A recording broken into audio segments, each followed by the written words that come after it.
Next topic in this chapter is resistance. ठीक है, Ohm's law में रेजिस्टेंस मिला था। ठीक है, R equal to V by I हमने देखा था, वहाँ पर एक इक्वेशन आया था R equal to V by I. ठीक है, अब चलिए रेजिस्टेंस को डिफाइन करते हैं। The property of a conductor due to which it is opposite the flow of electric current passing through it is called resistance. ये उसकी तरह है, फ्रिक्शन फोर्स की तरह, वो मोशन को अपोज करता है, ये इलेक्ट्रिक करंट को अपोज करता है। ठीक है, सेम वैसा ही है। The property of a matter which is opposite the electric current passes through it is called resistance. Okay, कितना आसान है।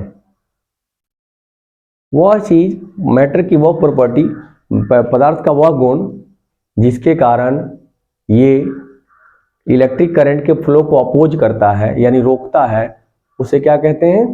रेजिस्टेंस कहते हैं। ठीक है, it is denoted by, it is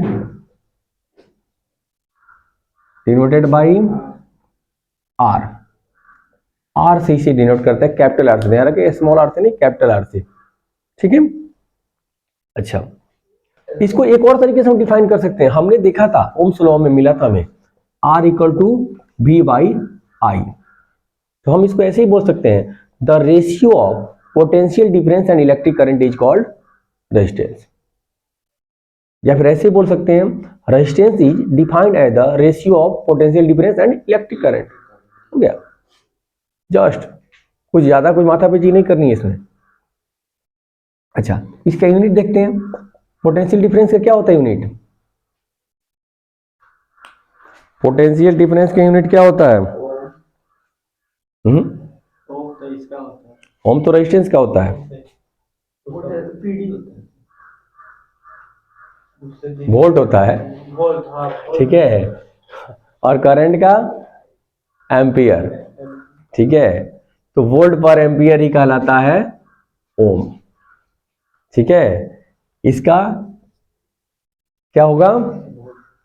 resistance कैसा यूनिट? ऐसा ही एक ओम, OHM, ओम, या फिर इसका सिंबल होता है ऐसे। ठीक है, ऐसा लगता है किसके हांडी को उलट दिया गया हो। ठीक है, इसका ऐसा यूनिट क्या होता है?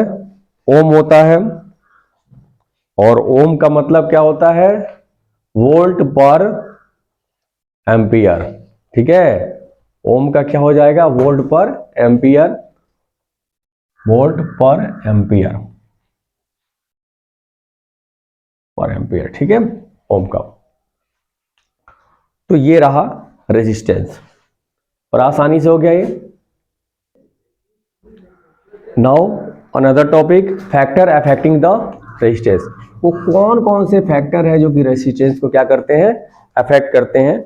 ठीक है, इसको प्रभावित करते हैं।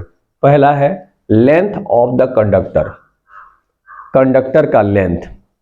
तो हम ये कहेंगे length of the conductor is, क्या होता है? डायरेक्टली होता है कि इनवर्सली होता है? कंडक्टर का लेंथ बढ़ेगा तो रेजिस्टेंस क्या होगा?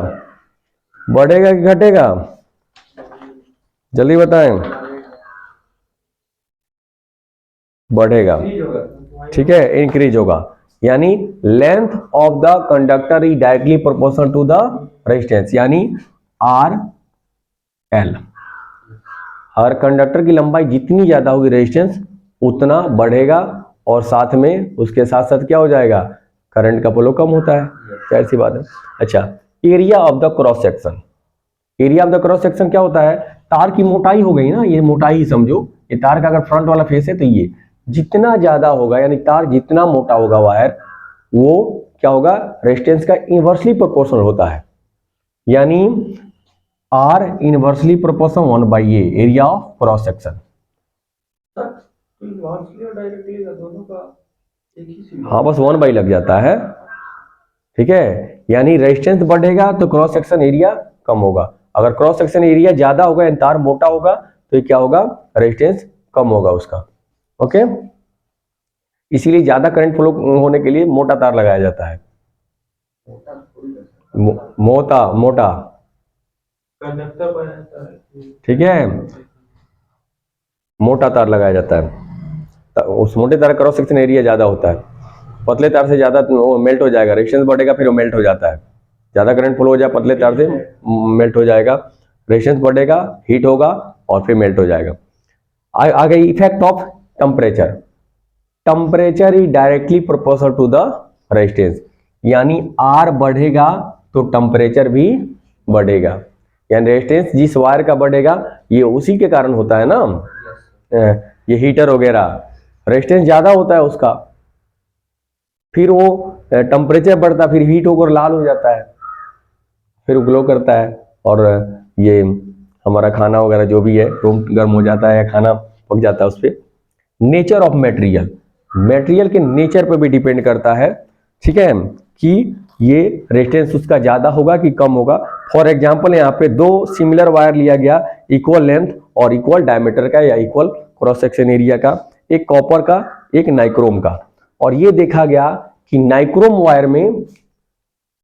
वायर का जो रेजिस्टेंस है कॉपर वायर से 60 टाइम्स ज्यादा है।